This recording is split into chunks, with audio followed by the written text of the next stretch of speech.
Arizona State at Baylor. Baylor laying 2.5 is the line. Game total at 60.5.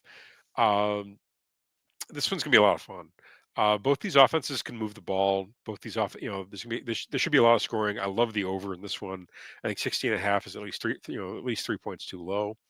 Um, when it comes to how these teams have looked, let's take Arizona State. I know is just coming off a big win against Texas State. Uh, let's see what we got here. Arizona State, yeah, it beat Texas State 34-15 in week 3 and week 2. They dropped one to Mississippi State, um, at Mississippi State, and they beat up on Northern Arizona in week 1. Baylor, on the other hand, already got a home loss against Auburn in week 1. I'm sorry, in week 1. They beat SMU on the road. It's a good win, and they just destroyed Samford. Um, Give me Baylor to win this one outright. I think this is gonna be an absolute shootout. Um, it wouldn't shock me, whichever team gets to 40 first is gonna win. Baylor really, I don't think they want to drop.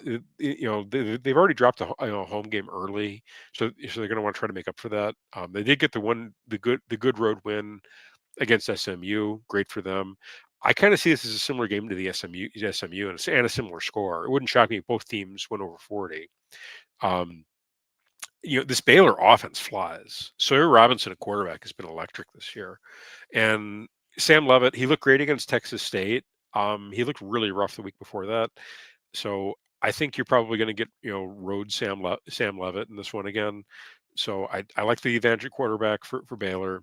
Um, and I think the Baylor defense has got to get better at some point. They have too many athletes to be as bad as they've been.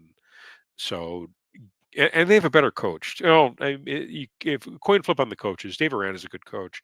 So's Kenny Dillingham in Arizona State, but even still, um, I'll lay the 2.5 with Baylor at home, and I'm all over the game total 60.5. I would even take this up a bit, try to get to like plus 200 with say like a 64-65. I think this game flies over. So, all right.